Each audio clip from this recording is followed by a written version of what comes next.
2023 के मध्य प्रदेश चुनावों के संदर्भ में डिप्टी कलेक्टर निशा बांगरे के इस्तीफा देने और चुनाव लड़ने के लंबे समय से चले आ रहे अनुरोध को आखिरकार राज्य सरकार से मंजूरी मिल गई है। उनके इस्तीफे की स्वीकृति, जो 3 महीने से अधिक समय से लंबित थी, की आधिकारिक तौर पर मंगलवार को घोषणा की गई।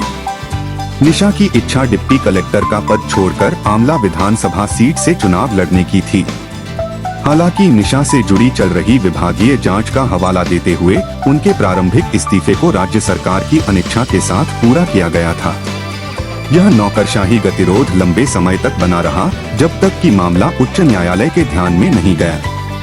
डिप्टी कलेक्टर निशा बांगरे के इस्तीफे की कहानी तब अपने समाधान पर पहुंची जब मध्य प्रदेश सरकार ने अंततः उनके इस्तीफे को मंजूरी दे दी।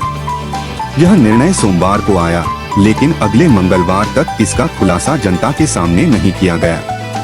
अब उनका इस्तीफा स्वीकार हो जाने के बाद निशा विधानसभा चुनाव में भाग लेने की अपनी महत्वाकांक्षा को आगे बढ़ाने के लिए स्वतंत्र हैं।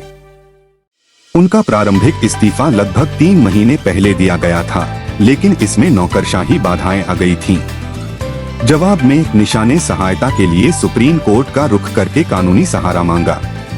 सर्वोच्च न्यायालय ने बदले में उच्च न्यायालय को इस मामले में शीघ्र समाधान करने का निर्देश दिया, जिससे सरकार को 23 अक्टूबर की समय सीमा तक निर्णय पर पहुंचने के लिए बाध्य किया गया। प्रारंभ में निशा ने अपने मामले के साथ उच्च न्यायालय का दरवाजा खटखटाया था, लेकिन वहां लंबे समय तक देरी हुई उन्हें मामले को सुप्रीम कोर्ट तक ले जाने के लिए प्रेरित किया। अपने इस्तीफे की स्वीकृति सुनिश्चित करने की निशा की यात्रा एक चुनौतीपूर्ण थी। उन्होंने अपने मुद्दे की ओर ध्यान आकर्षित करने के लिए आमला से भोपाल तक पैदल मार्च करते हुए न्याय यात्रा निकाली।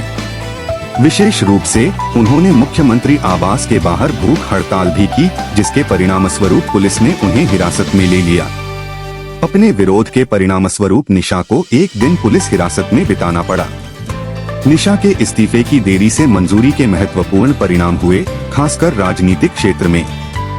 देरी के कारण कांग्रेस पार्टी को उसी सोमवार को आंवला विधानसभा सीट के लिए अपने उम्मीदवार की घोषणा करनी पड़ी, जब निशा का इस्तीफा अंततः स्वीकार कर लिया गया। हालांकि निशा अब आधिकारिक तौर पर चुनावी दौड़ में शामिल होने के लिए तैयार हैं। कांग्रेस पार्टी आंवला सीट के लिए अपने उम्मीदवार की जगह निशा को ही उम्मीदवार बनाने की संभावना पर विचार कर रही है, क्योंकि चुनाव लड़ने के लिए उनकी नई पात्रता दी गई है।